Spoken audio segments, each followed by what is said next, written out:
విషయానికి వచ్చేటప్పటికి సారు చెప్పారు ఎన్నో నోటిఫికేషన్లు వస్తున్నాయి, అప్లై చేయాలి, జాబ్ సంపాదించాలని. సార్ మనకు మంచి గురించే చెప్తాండ్రు, అవన్నీ పాటించండి. అలాగే చదువు ఎప్పుడు నెగ్లిజెన్స్ చేయకూడదు, ఎవ్రీడే కాలేజీకి వెళ్ళాలి. మనం ముందుగా వచ్చింది ఇక్కడికి ఎడ్యుకేషన్ కోసం కాబట్టి ఎడ్యుకేషన్కి వెళ్ళాలి. అలాగే ఎడ్యుకేషన్ పరంగా జాబ్ సంపాదించవచ్చు. అలాగే స్పోర్ట్స్ కోటాలో కూడా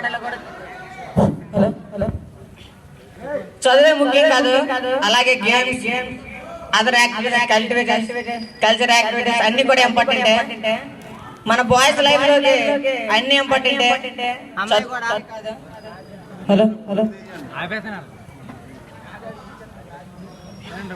హలో హలో చెప్పు బాబు. మైకా మైకా కోపమా రాంబాబు మీద హలో.